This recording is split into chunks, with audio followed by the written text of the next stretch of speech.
and welcome back to another episode of the Who Asked Me podcast with me, your host, Zell Brooks. I am flying solo this weekend, and you know what's crazy? Jason Derulo has been stuck in my head ever since I was like, oh, we're going to have a solo dolo podcast this weekend. But we have a lot of topics to get into, so I'm just going to dive right into it. Unfortunately, we lost one of the best, smoothest, sensual, amazing, talented voices in R&B this week, and that is D'Angelo. Listen, I loved me some D'Angelo. His music was such a part of my childhood, my early adolescence, just always a part of my life. Just hearing him in the home, parties with the family, everything like that. And my heart really goes out to his son with Angie Stone because she passed earlier this year. So thoughts and prayers out to the family. And of course, we also lost Diane Keaton last week. We did not get into that on the podcast, but I loved me some Diane Keaton as well. Ugh, God. You know, time doesn't stop for anyone, but losing the icons, losing people that are just such a part of the culture, it's very, very sad. Now, shifting into lighter, pettier things to talk about.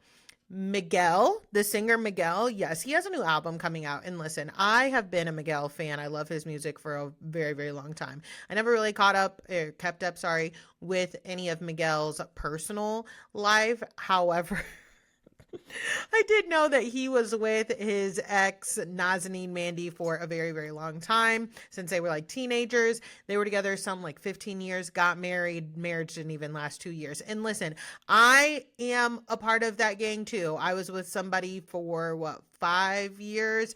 Marriage barely even, we didn't even make it to 2 years. So I get it, right? But the crazy thing is, apparently Miguel just had a child with somebody else, and whatever, people move on, right?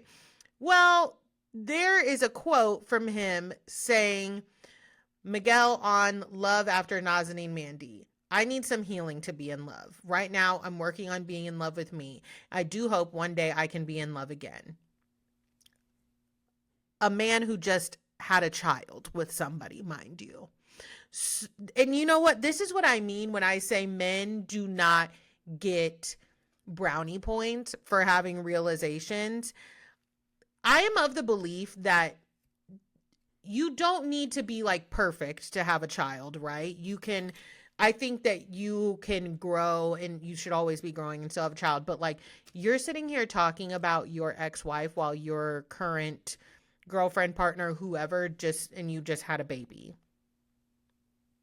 Blink, blink, blink, blink. If you're not watching on YouTube, I was just like, okay, men are menning. I guess his girlfriend, mother of his child, is a stylist from what I see, or maybe a makeup artist. I've never heard of her. Very cute lady. Good luck. I feel like she knows what she's getting into. So something strikes me. Something says that she is a smart woman. So happiness to them both. Now, Kevin fucking Federline. Whatever publishing house gave him a book deal, I want you shut down. I do. Yup. I want you shut down. Whoever keeps interviewing him, cut it out. And that's E.T., by the way, Entertainment Tonight. So, comes out that Kevin Federline is releasing a quote-unquote memoir. Why? I don't know. I just know that I was scrolling mindlessly, minding my own business, and all of a sudden this man pops up on my freaking FYP saying, my biggest fear is that my kids are going to lose their mother and things are so not good right now. And that's my biggest fear. I've always encouraged them to have a good relationship with their mom, etc., etc. Boy, if you don't. Okay. Do I know Kevin Federline personally? No. But do I feel like he's lying? Yes. So then that sparked a comment from Jason Alexander. And if you don't know who Jason Alexander is, a moment in pop culture, that is Britney Spears's ex-husband, the one that she married in Vegas for like 72 hours, maybe less than 72 hours. And if you don't know, the tidbit about him is him and Brittany grew up together. They knew each other from back home in Kentwood, Louisiana. And they've always been friends. So they always knew each other. Jason Alexander said, it's easy to point fingers now to talk about Brittany's struggles like you were some innocent bystander watching it all happen. But that's not what went down. I didn't need Jason Alexander to tell me that, but you know what? I'm happy he did. Shout out to you for speaking up, Jason. Very nice eyebrows on this young man. I'm just now, I'm looking at the picture of them side by side. Very nice eyebrows on him. Interesting. But then Kevin Federline is also talking about apparently text messages that him and Jamie Lynn Spears have shared. What is it? Is the well dry? And listen, I am of the belief that yes, Brittany probably does need help, but the help that she needs is not a conservatorship, right? The help that she needs is not going to come from the people that caused her to need help in the first place. Brittany is traumatized because of what those people did to her. She is traumatized from having to work like a dog day and night. If you know where that quote's from, you know. For these people to have money in their pockets and to not have to work. They used her. So yes, Brittany probably does need some help, but who she will not be getting help from is K-Fed, her dad, her sister. I don't know how she feels about her mom right now. I know that relationship is a little different, but I tell you, it won't be those three. It won't be those three. And you cannot pay me to believe that they have not brainwashed those kids, those boys as well, against their mom. I remember not too long ago, there was an article, maybe somebody drop in the comments and remind me. I'm pretty sure there was an article about her, Brittany, taking away maybe one of the boys' like games or something like that, and they got mad and called Kevin. I can't remember if I'm remembering this correctly, and honestly, it just popped in my mind. If I would have thought of it before, I absolutely would have looked it up and came to y'all with the correct information. But I just feel like that is one of those situations. For the love of God, leave Brittany alone. I want nothing more than that woman to be surrounded by people who actually care about her well-being. And that's what kills me. If it's not the family, I feel like it is other people, because Sam, the ex-husband, Sam Amagari, I'm not sure of his last name, but y'all know who I'm talking about. Something was sketchy about that. Something was sketchy about that too. Not buying it. Ugh. I cannot. It just puts an icky taste in my mouth. Moving on to men who put icky taste in my mouth. So late last night, when I was being awakened by the neighbor dog barking, therefore making my dogs bark, I decided to scroll. And I was creeping on Andrea from Love Island Games Season 2 and Love Island USA Season 6. And I saw in the background of her photo a man that looked to be Mauricio Umansky. And so I screenshotted it, got on Instagram and was like, hey, chat, y'all are seeing a Mauricio back here like I'm seeing Mauricio back here. Woke up to so many DMs of people being like, no, that's gotta be him. That's definitely him. And I guess she posted that photo, and because he is like in the back. Her and the girls, I think it's her, Andrina, and Garby, maybe, I don't know. It doesn't matter. It's Andrina and Andrea. I know that much. But I guess they asked on live Andrea, like, hey, did you know that Mauricio is in the back of your photo? And I guess she was like, who's Mauricio? Which is funny. I would love to be like, Mauricio, who is that? I would love for there to be a house husband behind me and just be like, oh, I don't know who that is. But that's not my ministry. Unfortunately, I would know all of them if they walked past me. So I could barely keep my cool. Well, I kept my cool, but I was just like, I kept staring at him. When I saw Oliver in Vegas at the restaurant that he works at, I was definitely like, that's Oliver. That's Garcelle Bouvet's son. And he saw me staring at him, but then I almost crossed the line where I feared that he might have thought that I thought he was cute, and that was not the case.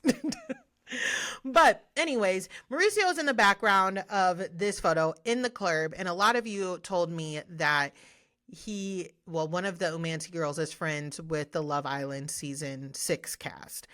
I still find that to be very weird. Now, I will say, At first I was like, oh, I've never been in the club with my mom or any of my friends' parents. So that is not true. My mom has gone out with me and my friends like on birthdays. After my bridal shower, she went out with us and she'll like do a couple shots, but then she always like leaves and has somebody take her home. But something about it being the dad and the mom and him have just split. I just know. I'm sorry. And it's Mauricio. I think it's weird. I think it's weird. And I didn't see any of the Umansky girls at that club. Like, it's one thing to be at the club with your parents for your birthday or celebration or anything like that. But then when your dad is in the club, in the section with people that are close to your age, that is weird. I don't care what anybody says about that. I do not care. It is weird. It is weird. It is weird. Mauricio,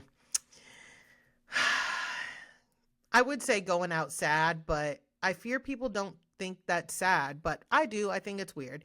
But that's all of the topics that I have for today. Let's get into some shows. And I wanted to take this episode in particular to talk about Love is Blind this season because we haven't talked about it on the podcast at all. And oh my, what a season. What a season, okay? I am rooting for no one. There is not one single couple that I am rooting for. I want to start off with Anton and Allie. I don't like either of them. And I know that essentially they are a nothing burger of a couple when it comes to this season. But there's something about both of them that irritates the ever-loving shit out of me. Apparently, Anton is like extremely red-pilled, which my jaw stayed in place when I found that out. I was not shocked whatsoever. He said something in the pods that I was like, of course. Okay, of course. But when it comes to Anton's drinking, I will say I had to kind of like shift my own perspective.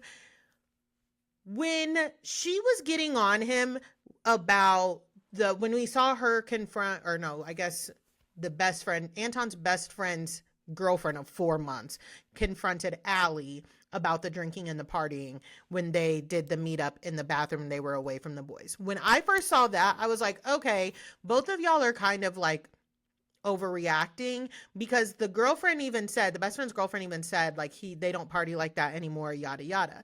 And I'm sorry, y'all have been together for 4 months.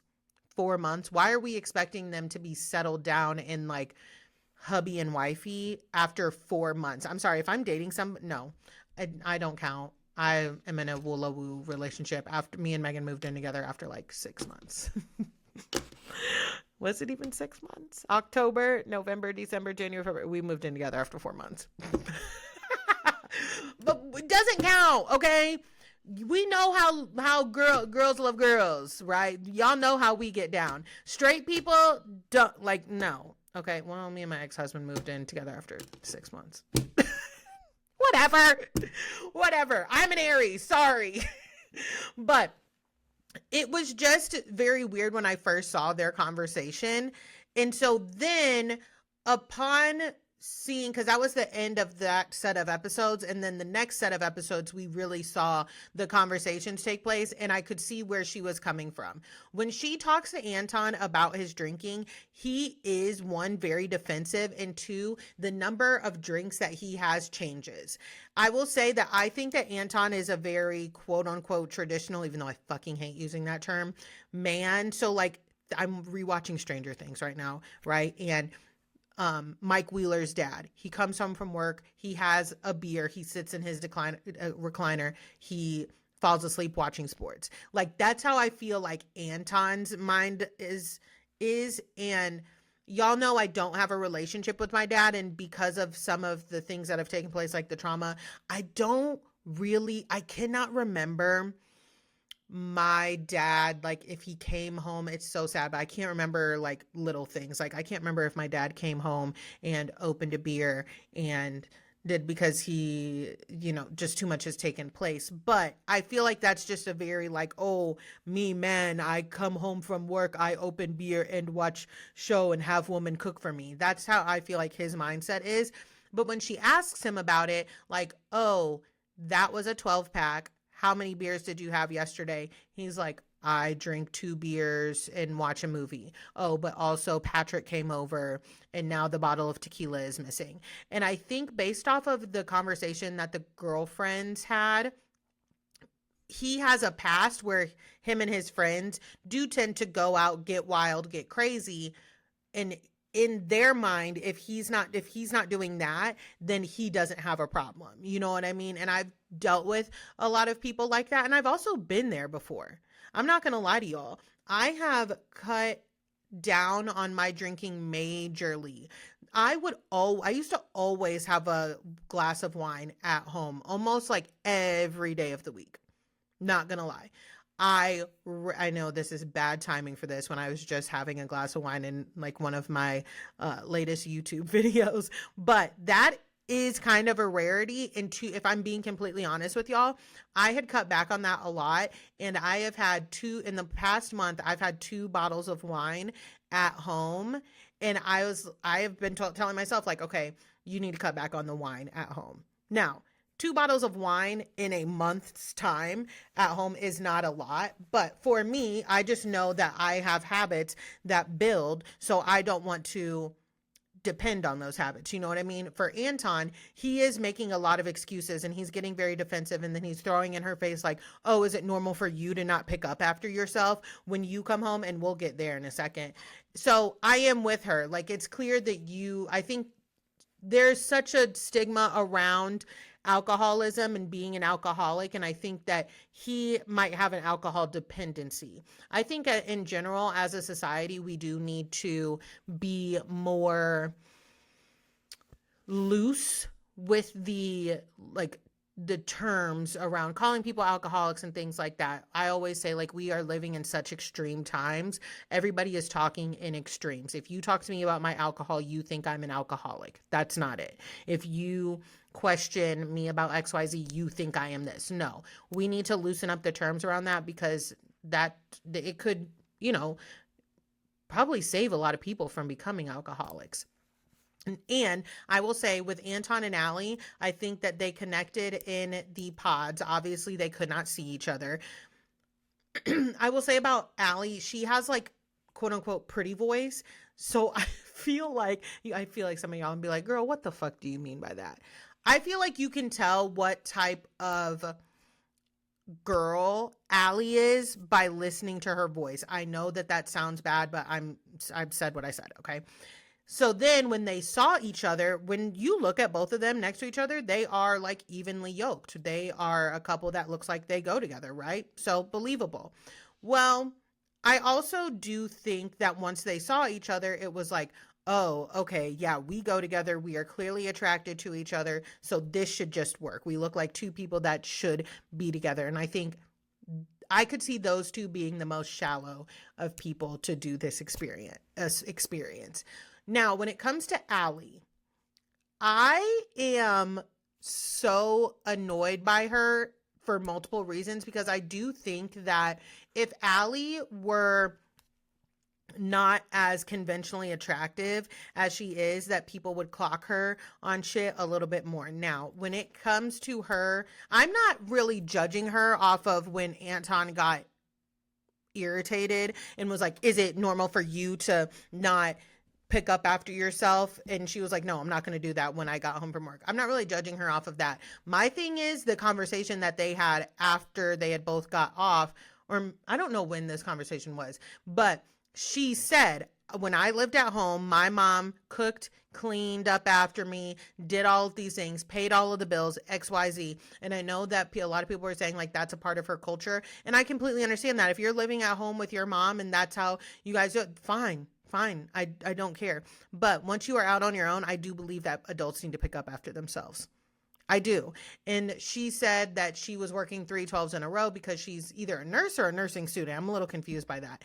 And a lot of the nurses have assembled in the comment sections being like, when I get off of 3/12s, I'm not doing a full load of laundry, et cetera, et cetera. Yeah, listen, I was in the service industry. When I worked doubles, okay, I worked somewhere that had a triple. I'm not doing a load of laundry either. I understand that. But that is what Allie came up with after people started talking about it online. right? She very much so told Anton, like, I expect you to carry the financial load. I expect you to find somebody to either clean up after me or find somebody to clean up after me. And there needs to be enough money to have Botox. And listen, I'm all for a girl having aspirations and things like that. You need to know what you're getting. This man is, and I see a lot of people being like, oh, she could get a sugar daddy that will do all those things for her. Yeah, I mean, absolutely, she could, right? But she's on Love is Blind right now. I don't like when the expectations are out. If that's what it is, you're looking for a rich man to do all those things, you need to go do that. And I bet you could. But I also feel like if Allie were not as, again, conventionally attractive, conventionally pretty as she were, like, say if she looked like a Madison, which I don't think there's anything wrong with the way Madison looks, just to be clear, but if she looked like Madison, I think that people would be on her more and being like, she needs to do et cetera, et cetera. So I think she's getting the quote unquote pretty privilege slide, but that's just my thoughts on those two. Again, they're really essentially a nothing burger in the grand scheme of things. Sparkle, Megan, and Jordan. Oh my God. Sparkle Megan, I can't call this woman just Megan because my girlfriend's name is Megan. Sparkle Megan, I disliked her, and I'm saying disliked, I don't know this lady, okay? She irritated me as soon as she got her grown ass on the screen and was like, my friends call me Sparkle Megan because I like sparkles. What the and then to see, okay, first of all, if you're like, oh bitch, I'm Sparkle Megan, I like sparkles, I like everything flashy, I'm expecting to see the fits. And then you're rich on top of that, baby, I'm expecting to see the Louboutins. I'm expecting to see designer. Mama is wearing Steve Madden chunky heels. She's wearing like DSW's finest, and she can't even walk in them, bitch. Like, what are you talking about? She dresses horribly. I'm so sorry. And then if you're gonna call yourself Sparkle Megan, it's not even like sparkles that she likes, it's like aluminum, okay? It's not, when I think sparkles, I'm thinking like bedazzled, I'm thinking sequins, I'm thinking, no baby, it's like aluminum. She bought out the most, if she would have showed me that and been like, is this from TJ Maxx or Saks, I would have put money on TJ Maxx. And it doesn't matter, I shop at TJ Maxx, just so we clear. It's because she's like, oh, you know, my lifestyle, I'm rich, I love money, we need to go look at this $1.3 million house that doesn't look like a $1.3 million house in Denver. I have my LA home. Girl. And listen, these outfits have pissed me off so damn bad. The hair is not giving. You need to put some of that money elsewhere. The outfit that she wore to go house shopping when they looked at that home that they are definitely not getting, the $1.3 million home on a busy road in Denver. And like, listen, I have friends that live in Denver. I know that the Denver housing market is expensive, but the outfit that she wore house hunting, again, if you would have said, is this from Ross or is it from Nordstrom? My guess would have been Ross. And then she had Converse on with it. And I know some people will be like, well, money talks and wealth whispers. She's not giving either. She's just giving basic bitch. And you know what? When I knew what it was, when she went into Kimosabi and was like, oh, we need to get these hats and we should wear these hats, like rolling up to our reception. Those hats at Kimosabi are like $2,000 fucking dollars. And she's saying, oh, it's like a Colorado staple. Mama, no, it's not. So many Colorado residents are like eating her up online right now because they're like, no, girl. And I clocked it immediately. I said, you watch Real Housewives of Beverly Hills. You want to be Kyle Richards. Sparkle Megan wants to be Kyle Richards. That's all that is. She has money. She does have a little, allegedly, she has a little bit of money, a Peacock subscription, and a Pinterest board to try and live out her Kyle Richards dreams and be like, oh, I'm cool, but still laid back, but I have money and blah, blah. No, girl. When I saw her in those chunky fucking heels, y'all know I can't stand a chunky heel. Listen, don't get me started. Please don't jump me for saying I hate a chunky heel.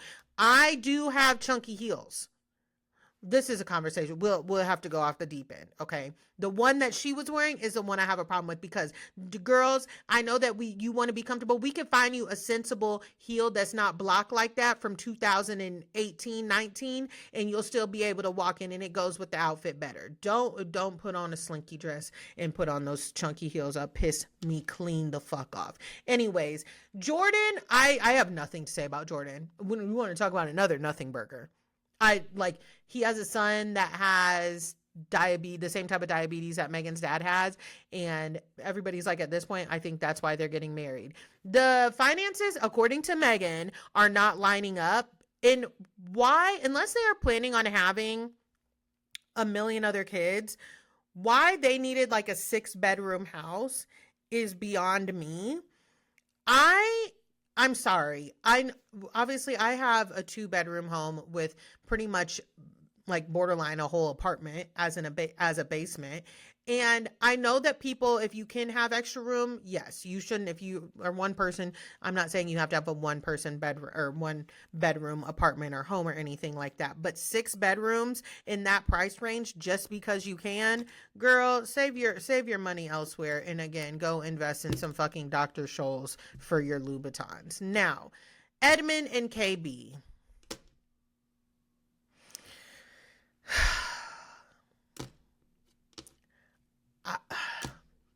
I'm trying to find it. I really am. What's hurting me most about KB is that I keep hearing KB say, you're about to bring me out of my character. I don't want to be that person anymore. And I can relate to things like that, because I feel like as women in general, but especially Black women, when we think we're ready for something, so she's very accomplished as a social worker, and she's got everything else that she has, but she wants to be a mom, she wants to be a wife, so she is willing to take a look on the inside and change the things that she thinks, or somebody maybe told her that she needs to change, but then she has a partner who's taking advantage of that. I don't care what anybody says. Edmund is playing up that role, that Urkel, that jolly golly gee, I'm gonna lick the floor, I'm just so weird and eclectic, and oh my god, don't yell at me. Because when him and KB are arguing, and when those tense times are coming, the mask falls. I don't care what anybody says. And same thing with his mom. His mom came on that TV fronting as well, right? Talking about she raised Edmund. He done already told us that he was in foster care. He literally already told us that, lady. So what are you talking about? I don't like lying. Okay, I don't like the lying about stuff like that. But also, KB, why were you driving him on that snowmobile? Why were you driving him on that snowmobile? Because I could not stop laughing. But I don't even say my toxic trait. When she was getting in his ass at the top of that mountain, I was like, I would have gone further. If I'm being honest, I would have gone further. She made her points and she stuck to them. But I do also feel like with KB, because she's gorgeous, but because of how she looks, when people found her Instagram after his mom made that comment of looking at her Instagram and being like, no. First of all, lady, you were a crackhead. You were a crackhead. Just because I'm in a thong on Instagram, she's got like a regular baddie Instagram. Don't fucking come over here talking about you looked at my Instagram and sent a picture to your sister and said, oh no, bitch. Like I always say, I don't like to talk about nobody's mama, but I will. All right. I feel like people, because she is not living up to their perception of a social worker, then they're doubting her. So I saw people being like, she's a social worker, talking to him like that. Edmund is an adult. Edmund, at one point in his life, did need a social worker. Right now, he is dealing with somebody who is his wife. People have these ideas of what a social worker is, how they're to behave and look like and everything. She's not social working, and that's part of the problem. When she is looking for a husband and looking for a partner, she is not being his social worker. And I feel like that is one of the things in her mind, right? But I don't know KB, but I feel like that's one of the things in her mind, on top of, oh, I need to try this out. My normal type has gotten me nowhere, et cetera, which I heard her say that, but I don't know what her actual normal type is. But my thing is, people trying to say, oh, if that's how she acts as a social worker, does she not work right now? She's dealing with a man that she might marry who was acting an ass and who was acting different when the cameras go up than he is behind the scenes. I knew exactly what it was. And you know what? I appreciate KB for being as thorough as she was retelling that argument. I really do appreciate that, KB. Thank you. And then people being like, oh, if Edmund spoke to her like that, you wouldn't like it. If KB was acting the way Edmund was acting, then I wouldn't have a problem with it. I don't really understand what, and listen, these are black women saying this to me. I don't understand. Black people, hold each other's hands right now. We have a lot of work to do within the community because it is not always us versus them. We should be able to have conversations that don't always turn it, oh, y'all want to tear a black man down. Oh, you find what a black woman doing stuff that a black man could never do. If KB was acting like Edmund, first of all, let's break it down for real. If KB were acting like Edmund, she wouldn't have even been cast on the show. I don't care what anybody says. And then if KB were acting like Edmund, there would not be any excuses. There would not be any, oh, but she this, oh, but she had, nope.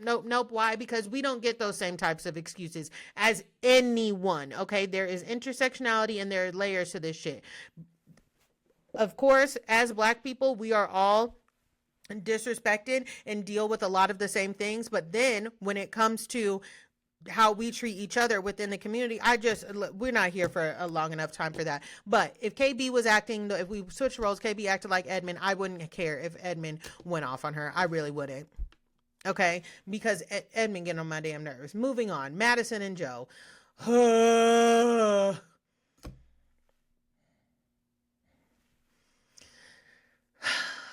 Y'all may eat me up here.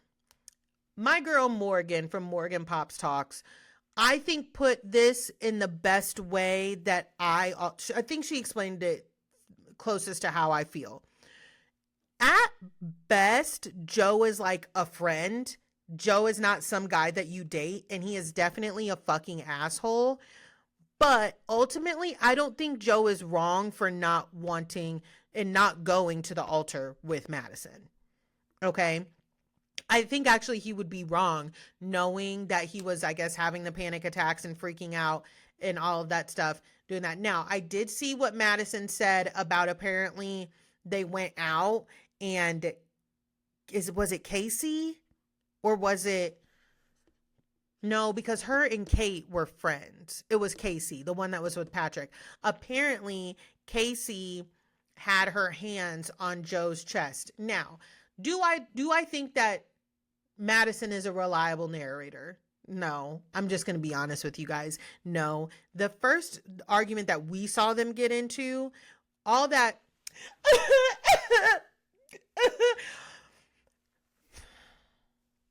I understand walking off to the side, right? But you were very much so crying and looking for attention. That next argument we saw them get into when they were having a simple conversation at the apartment when they first came back from Baja, and he was like, this doesn't scare you at all. The little bit I will give Joe is that he has tried to talk to her. He has, and be like, this doesn't freak you out at all. Like, this is crazy. What did I get myself into? Et cetera, et cetera. And then she freaks out on him. Now, also, Joe is a dickhead because as soon as he talked about her weight, I was like, bro, what do you think you look like? Like, honestly, truly, what the fuck do you think you look like? He's like, I usually like women who are smaller. Her and I are probably like the same size, right? And what do you think you look like? Joe looks like Matt McGuire grown up. Like, he's not, I would not look at Joe twice if one of my friends brought him around and was like, this is my new boyfriend. I would be like, Joe literally looks like the kid that used to have spaghetti sauce stained lips as a child after lunch. He looks like the kid that like went Tasmanian devil on his burger in the cafeteria. Like, please. Well, I don't like that. Okay. At best, Joe is a friend. Like, I could be like, I could see that being like, yeah, Joe's my guy friend. He's a fucking idiot and he's a stupid asshole. I would not suggest him date anybody, if that makes sense. But Madison, watching Madison and Annie beg those men to like at least get to the altar, I don't understand that. Okay. Because What do we need to get to the altar for if you are this sure that we are not going to work out? I don't want to go to the altar. Did y'all just want to put on a dress? Like, what? Did you just want more camera time? I'm just confused. I really am. When he was like, okay, we're like, I can't do this anymore, we're leaving. I do think that he being Joe, gave her a decent conversation at the end. And then she's sitting there. She's like, she did this in Baja too, where she was like, I am so humiliated. This is the most embarrassing night of my life. Okay, mama, speaking in the extremes, if that's the most embarrassing night of your life, you're lucky. I'm sorry, you're very lucky. Because when I think of my embarrassing moments, embarrassing nights, they are not my partner acting a drunken fool and making a bigger fool out of themselves than me. Like, I'm sorry. I can't. I don't like, we have to keep some things into perspective. She really reminds me of who was Megan Fox? Was her name Chelsea? I feel like we've had a couple Chelseas on this Love is Blind show, but she really reminded me of her being like, I am so humiliated right now. Okay. And even when Joe was like about to leave, she was like, I will never forget you ever. I know that I've never done Love is Blind. I've never done Love is Blind.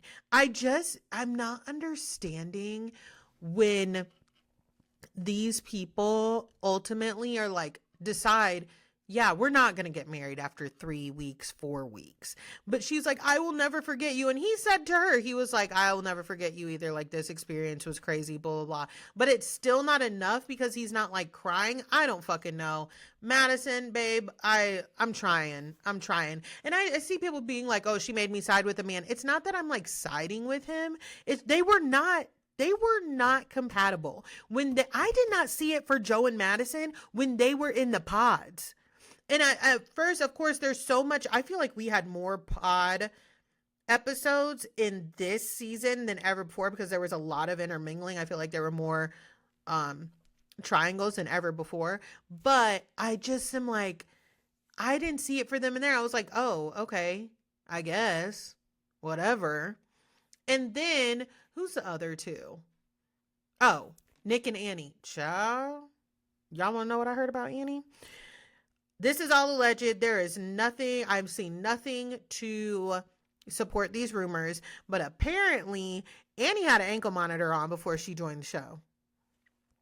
And apparently Annie be drunk. Now, we are all watching the same show. We've all been like, yo, what the fuck is going on with her? And I feel like Annie's going to be the next one that's like, I didn't get any sleep.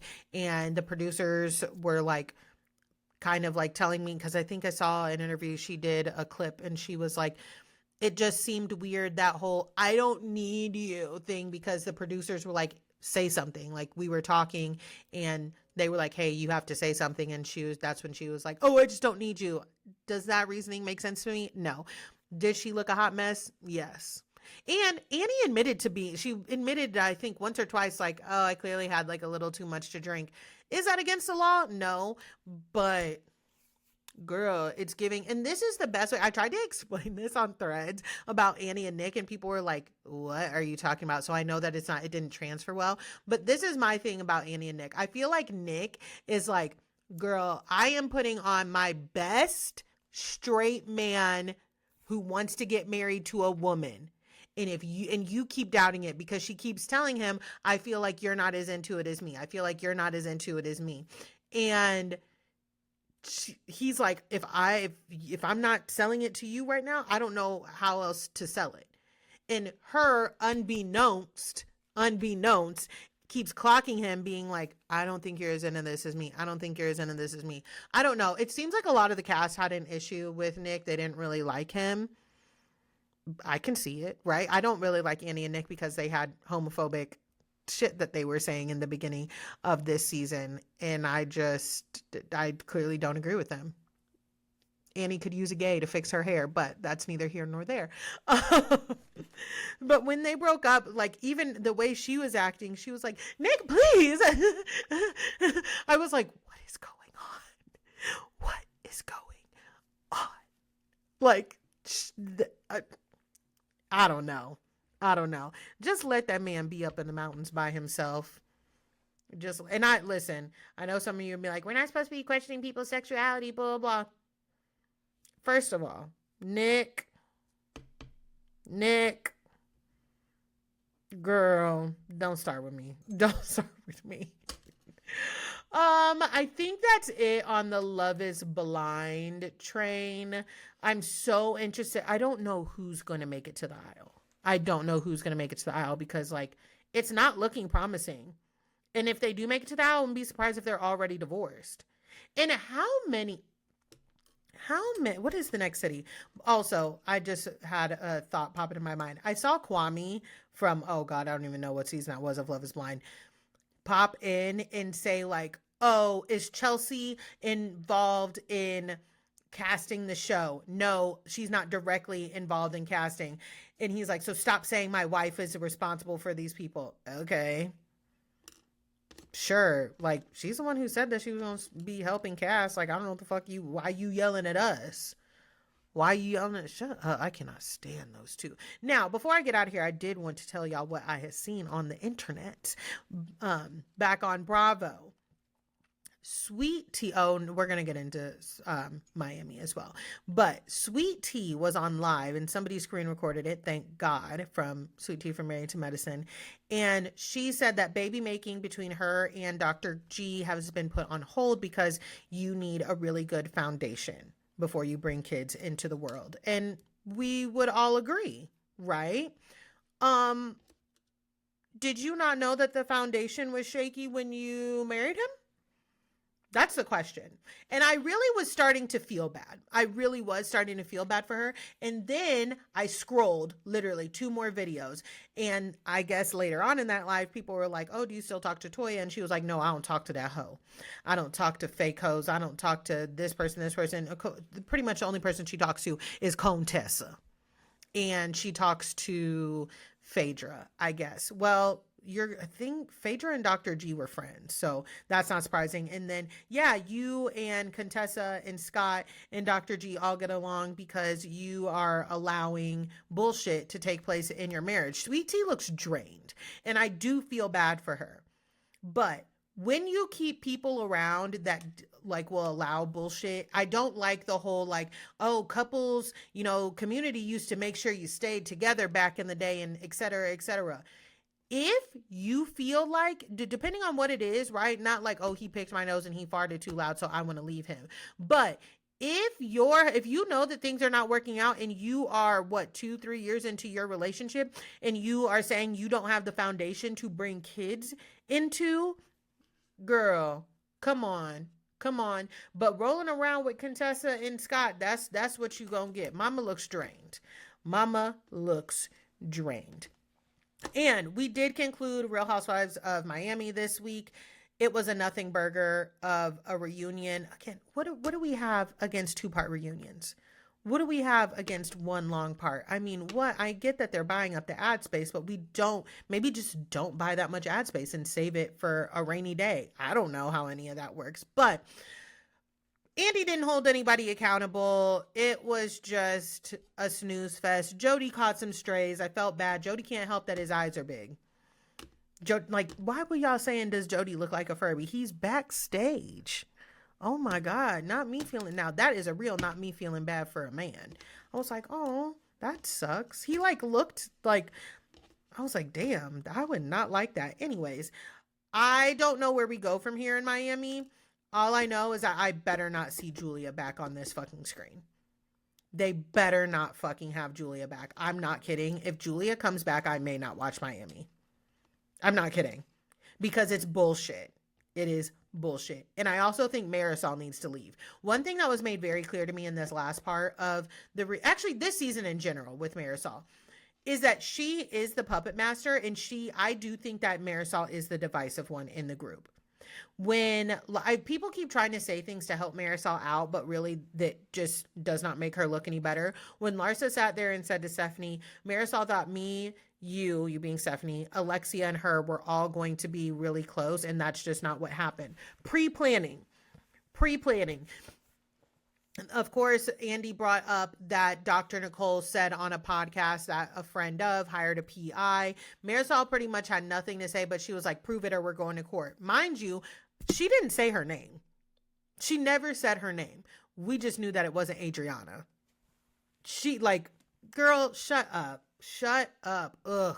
We need to go back to the drawing boards. We need to get dump two. I also say that the reason I think Marisol needs to go is because I do think that Alexia can be good on her own, kind of like how Giselle and Robin needed to be split up. I think that she can be good on her own and she can be a possible anchor for this show. I really think that she can because there is a little bit of sense in Alexia somewhere. I see it from time to time, but she is easily influenced by others. And once, I don't even say once she has it in her mind. I think once she has it in her mind and then she has her little minions in the back of her, she will stick to it. But I have seen Alexia be like, oh no, like that's not right. Like change her opinion when like presented with new facts. So I don't know. I just think that if I had to decide, it would be Marisol and Julia that got the fuck up out of there, but especially Julia.